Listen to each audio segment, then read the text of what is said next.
welcome to Marin Poets Live. I'm Neshama Franklin. I work at the Fairfax Library and I love poetry.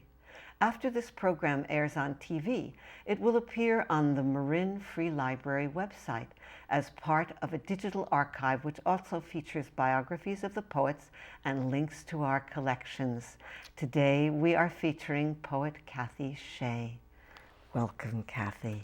Hi, it's great to be here. Yes. I just can't thank you enough for this whole program, and I know it was given to us by a grant, and yes. I'm very, very honored to be here. Right, then let us mention Kay Ryan, the source of the grant. I She just was saw the source. her recently too, reading, and she was terrific. Yes. Yes. We always start with a Marin poem if you have one. I certainly do. Good. You know, I decided not to do a nature poem. This is kind of a quirky poem, and not everybody might know who this character is.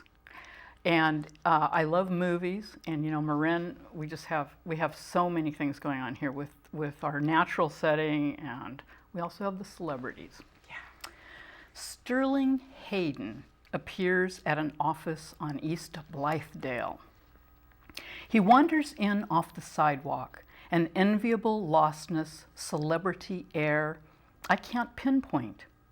I'm the gopher for ProMan, a kind of property management software. A coworker slips me a message. That's General Ripper. Tan and tall in Aussie hat, safari shirt, and walking shorts. Leaning over my desk, he flirts. Smoky liquor breath, not too strong. A renter at Côte d'Azur, my boss's real estate on the steep end of Sausalito. He's here to drop off a check. My boss is so handsome, he could be from Hollywood. I can barely stand to look at him when he talks to me. His Nautic Blau Blue Mercedes SL and wife in a split level, blonde wife, prime Golden Gate view. Lucky me to be occupying reception, this intimate spot by the thoroughfare when the check's handed to me. I'm staring at Sterling Hayden, and all I can think of is pure water to replenish precious bodily fluids, his line in Dr. Strangelove. Why can't I press the essence of this encounter between the pages of my dictionary like a wildflower? Legend of bad behavior and brilliance. I offer him water. No thanks, he says. I could have scripted better lines for this vignette. When he walks out the door, my afternoon runs after him like phantom paparazzi. Oh, I love that. And you are the first. We do not have Mount Tam. We don't have Mount Tam. We have a mountain Blythedale. of a man. I know. And what were those first few lines? An enviable lostness, or? Well, it's a kind of a feint to The Wanderer. That was his boat and a book that he wrote. And, you know, it's an enviable lostness and celebrity air. I mean, Sterling Hayden was this character, this fixture in Sausalito for many years. But I'm just a big fan. One of my favorite movies is the cult classic Dr. Strangelove. Yes. And he was General Ripper, and he was just this... He played it to the hilt. He was just a total character. So. Right, but that's the kind of wonder of poetry, enviable lostness. I mean, it just took me by the ears. Okay. So I really enjoyed that, and now let's have another. Okay, and here is, you know, I mean, this is my little book, a chapbook that I have that I love, that was done by a small press in Berkeley called CC Marimbo, and it's really good. It's on my website, too. Okay, this is the season of baseball. We all know that. Well, I love baseball. I absolutely love baseball.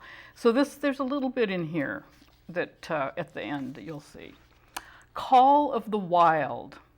San Francisco at the present time is like the crater of a volcano around which are camped tens of thousands of refugees. Jack London. The boom's at its apex, and I take in Judah, the last leg of my commute along Embarcadero to the foot of 3rd, where Pac Bell Park screeches its Coliseum shape into existence. honeycombed with scaffolding and cranes, hard hats swarming jackhammered sidewalks. Plywood tunnels guide me past the burnt pork smell of the drive-through donut place, past granite facades to my job, where the dot-com startup bristles with important confusion, wine going online, Napa Valley delivered to Iowa tax-free. On a break down the street, I find a marble plaque, like a lonely headstone, embedded in defunct Wells Fargo branch, marking Jack London's birthplace. His mother's story, long forgotten, how she tried suicide, abandoned by her lover, pregnant and penniless. The small revolver's bullet deflected, she accepted grudgingly. Nancy Slocum's generosity and shelter, gave birth right at this spot in peace out of wedlock. I don't think she'd care that the bay is silted in under the construction zone, that a creek named after excrement flows where the beach was. I care that Jack London was born here, was almost not born anywhere. The rising baseball stadium disavows scandal before a giant even spits on the new sod, disowns its birth name like a runaway. Its being will shift with the inevitable trembling under the city's relentless renewal. Whoa, that's so amazing. There's a lot in there. A lot in there. I think I tend to kind of divide things into masculine energy and feminine energy. And that starts with real masculine energy for me, kind of construction stuff. Yeah. And also the image of the Colosseum, you know, which was a place of dreadful things that happened, which underscores, you know, our great sports lust. Right. And then to go into such a deep, sad, rich story, and then to go into the deep, sad, rich story of this crumbling world. So you've got a lot going in that poem. You know, that's what I love about poetry. It's just you don't know where it's going to take you. You know, it's just. Well, where are you going to take us next? Okay. I'm going to take you to the nut tree. Yes. You know, this is to me a real Northern California thing. The nut tree, it's gone now. But just my whole life traveling up and down, you know, the I-5, you know, 80 and then on to I-5, it was a big deal. Okay, nut tree. Your carcass and signage still, you no longer rule Highway 80 at winter's cutoff. Your choo-choo a ghost with ghost smoke, spook conductor wincing at tracks, rusty amid foxtails. Goodbye tumbled agates from your rock shop, mossy miniature world suspended, shiny trilobite fossils gone for eternity. Your housewares, clay roasters, lacquered chopsticks, lemon zesters, rooster oven mitts, gone. Lush patios, striped canvas strung taut under leaning palms, canopies of walnut trees, cooling the blaze, figments now. Even your fig trees and trellises of my imagination. Waitresses, dishes stacked high up tanned arms, heavy heathware plates made especially for you, nut tree, so California, gone forever. Requisite, exquisite rest spot. Everyone stopped at you. Tour buses trekking to Reno, station wagons packed with families heading for national parks, trunks loaded, allowed a scoop of Spumoni ice cream, time to pee in clean restrooms, bright mirrors all around. Grandparents told stories of your beginning as a fruit stand when 80 was a dirt road and they stopped at you, even when they wanted to wait until Dunnigan. Your apricot bars, tiny breads, petite pecan pies, shots of espresso, hot dogs nestled in fresh buns, dripping seeded mustard and diced onions. We sniff your pungent, vacant air.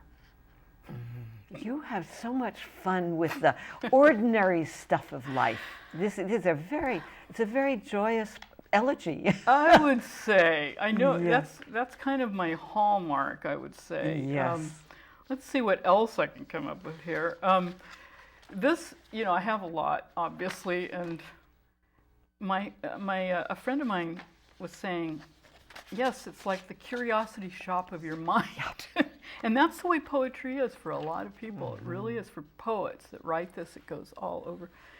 Here's another very California one. It's blue gum. Miracle trees, eucalyptus. Seedlings snatched from primeval Tasmanian forests, packed in mean ships bound for California ports. Fast maturing hardwood, hemp-like bark, lanceolate leaves oozing medicinal oil, dirt cheap. The cult of Eucalyptus globulus arose, zealots who preached riches and salvation through this genus, cheap fuel, cleansed air, healing salve from the sap, their sacred incense, eucalyptal cineol, smelling up the whole place. On the California coast, these alien trees steadily propagated. Every temperate tract supported blue gum and its relatives. Lank, tall, robed in fog, crowns pricking the mottled sky, hell-bent roots strangling public works. Trees dropped limbs on trusting heads, lateral roots buckled important roads, tap roots shallow, trees keeled over on rich and poor alike. Groves amassed oily tinder, flared into firestorms at the flick of a butt. Ranchers planted windbreaks, only to have them shatter and kill cattle in storms. Pacific Bell and PG&E installed skinny trunks for poles, which then hurled wires and hot lines, crippling commerce. In retrospect, there seems to have been a conspiracy. Even the railroad went crazy, raising millions of ukes for tracks and ties. The subversive timber shrank, twisted and cracked, shortly rotted. Did these trees have it in for the corporations or the people? Finally, after the passing of many decades, somebody had enough. Outraged citizens looked up and yelled and shook their fists. Eucalyptus, you will kill us. Whoa. I also pictured a kind of a polemic cartoon with the villains. It was very both entertaining and it got my attention. Oh my gosh. Well, it's just being in California, being in Northern California, there was this whole drive to plant these eucalyptus all over the place. And then, it turns out if somebody wants to cut one down, they have to go through a lot, and they're not redwoods, I mean, this is pretty crazy. Right. Well, So, with your poet's accuracy, you got him. You got those eucalyptus. It just struck me, these things just come up. It's just funny how the subjects come up, Right. Now, I just want a little tiny biographical. Did you grow up in California, or you're a transplant? Did. Okay. I'm a fourth generation Californian. Hey. I was born in Oakland. My mother was born in Oakland, and my dad moved. My dad was actually from Colorado, but they met in the service. He moved the family outside towards Lassen Park, near Redding, California. So I was a real, kind of backwoods. I mean, it was suburban too. It was kind of a combination of suburbia and whatnot. Okay. So I'm very much a Northern California person, and I've left to, go off into some different areas, but came back to Marin in the mid-'70s. Yes. My husband and I came and settled here. Yeah. And Well, So it's we've been here a long in your time. fibers, but It's so that's really- why I think it would be hard to be transplanted and get it so fully. Oh, it's so true, you know. Yes. So, my goodness. So let's see what else we have here. We've just got so many different Okay. little things. Right, we have like about 10 minutes. So Okay. you can put a Oh, lot of poems in 10 good. minutes. Well, here's a completely different take on, this is a take on eyeglasses. Eyeglasses. They're lined up like little doll caskets. My glasses cases. I went through my teens without corrective lenses, wondered later if impaired vision accounted for my falling asleep every 9th sentence when reading textbooks. Having one pair worked a couple of decades. 4 eyes I was. On several occasions, men asked me to remove my glasses and then said, "You are very attractive. Have you considered contacts?" I did many times, the little dents in my nose becoming more persistent. Now I have lenses staring at me from all over the place. My nightstand, the computer near the sofa, my car, each for a different type of seeing. 10 eyes, you could call me. If this keeps up, call me infinite eyes. When I finally go, maybe I should be laid to rest in a black faux alligator coffin, like the case for my designer sunglasses. The inside lining static-free felt with my surname engraved in gold leaf Perpetua font. It would have a spring hinge, and I'd be draped with a pink microfiber cleaning cloth. For my mother's viewing, the undertaker said, "Bring a pair of her glasses. She'll look more natural." Yes. I love that. All those points of view. There are many points of view, many Yes. points of view. So Yes. let's see. This is a, I'm trying to see, what would be a good And one? also Dancing with Death. Dancing I'm with glad Death, you got that the in there. irony. Yes. I know, there's kind of getting that irony.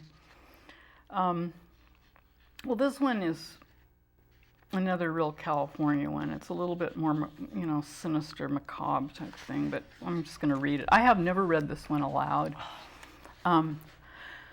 Crop duster decapitations. Sheared at the neck by biplanes crop dusting while they worked summer jobs, flagging in fields. Their headless bodies in closed caskets, chilled mourners, grieving their lives cut off at C4 vertebra off Highway 99. I can't calm dim visions of them wielding flags, their hair buzz cut, standing out in furrows where wet earth smelled fresh. Sometimes at dawn, sometimes at dusk, gnats and swallows swarmed and then stopped suddenly after a thick mist sprayed from a plane rid the air of them. Their sisters and me they teased, chased, let bats in through windows. We threw fake fits, slammed the bedroom doors, and screamed, baring teeth too big for our jaws.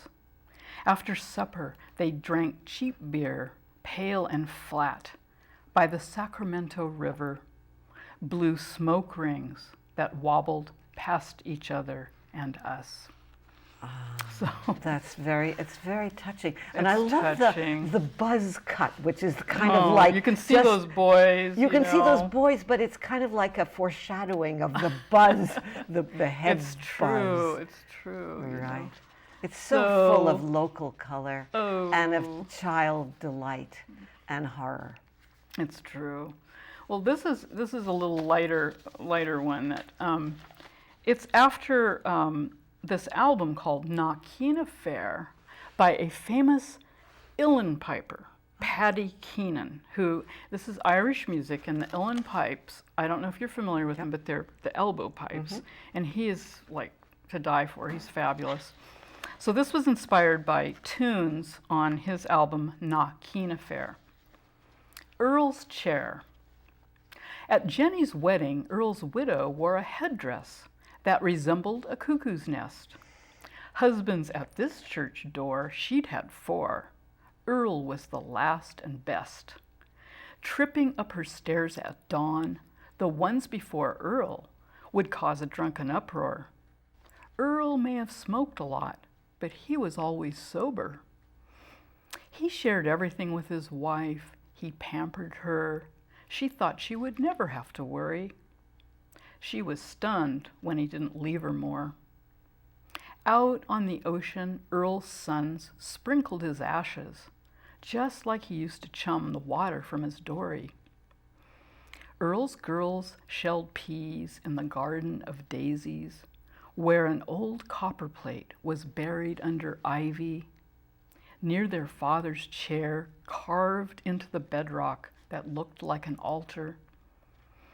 From this chair, Earl would chat for hours with the pigeon on the gate. At least that's what we thought he did. In Earl's stone chair, we found a sum of money hidden in a strongbox for his widow. Her cuckoo's nest hat was from the milliner in town. The way it was cocked on her head, we knew she was seeing him. He might become her 5th. That copper plate in the shadow bore an image of Earl's handwritten will. And of course, there you have. Is Shea your the name? Your That's family my name married your name. married name? My maiden name was Green. Yes, but you know. do you have Irish in you? Oh yes, I do. I have a lot of Irish, but I Yeah. get the olive skin from Azores Portuguese, but I have Irish, French, German, Yeah. but mostly there's this big Irish kind of Lovely. thing, and my husband's very, very Yes, Irish. yes. So we've really got involved in, the music. That's what I heard. I heard the music in there, the great. music and the legend. So So, 4 minutes. Okay. Yeah, sometimes it's, thinking what to do. This is when I'm actually working on, so it's probably going to evolve a little bit, but it really struck me. My husband was a public defender here in Marin. Okay. The greenhouse effect. Upset hearing the news about Earth's climate, a homeless man smashes the windows of the Victorian garden shed at Falkirk Mansion, the town's historical landmark. His public defender knows his true name. When asked why he broke all the windows, he yells, "The greenhouse effect!" Innocently, light interacts with molecules and gases trap heat so we can enjoy our snug warmth. The disturbed man is finally hauled away to the underground jail where no sunlight will reach him, where he will be chilly under a thin blanket. He's mentally ill, thought the judge. Schizo, thought a clerk. Perfectly logical are solar rays when they pass through air and warm our earth. Yes. So, the paradox. That's probably going to evolve a little Yes, bit. That's but what that's happens with these. That's a very, very interesting series of ricochet thoughts. That struck me so much. Definitely. That guy really did that with the Falkirk Mansion. Right, To right. combat the greenhouse effect. Right. So now we're at the 2-minute line. Okay. So pull out what you want. Yeah, let me see here. This is really, Oh, the interesting. darlings, the darlings. The little darling. Yes. I could do this is kind of a long one, but I guess I'll do it anyway. Okay. Or do you want a shorter one? A shorter one, just so we I aren't think so. teetering on the Shorter brink. one. Okay, this one, where did I put that? Oh, isn't that great? I had one here. Sorry. I might have moved stuff around at the last Yes. minute. Well, it'll come. Yeah, it'll come. It'll come, and it'll be a 1-minute poem. Okay. I have to find that because, oh, that's funny. Well. Launch into it and see where it Okay. takes us away. Okay. Sorry about that. suspense is exciting. There was, it's making me mad because I was looking for one that Well, it it's should kind be, of a special thing. But no, it anyway. should be really short. Okay. Really short. Okay. Gosh, I'm sorry. It's okay. It's possible that this poem shouldn't come out because Well, we don't want to cut it. That's true. I'll read this last one here. Good. It's called The Lynx. This ad shows a chocolatey couple laughing their heads off, sauntering across a fairway, clad in golf classics, strictly obeying dress code. The no denim rule, collared shirts with sleeves, no sweats, no cutoffs permitted, non-penetrating cleats please. She in pleated plaid Bermudas, he in knife-creased chinos, as if they were born on one dewdrop, traversing the Atlantic in a few centuries, were deposited fresh and ready to tee off on this lawn, woods and irons, near altered lettering that once read, "No colors allowed," and now reads, "New colors arrived," and the pro shop is packed with pinks, greens, nothing hinting nautical, no stripes. Amnesia is sweet ambrosia, and these two in the picture guffaw at what we swallow. That's delightful, and we may be able to squeeze it in, and we may not. Right. But in any case, I was fumbling there for. We got some wonderful poems, Cathryn Shea, and thank you so much. Thank you so much. Yes. Okay.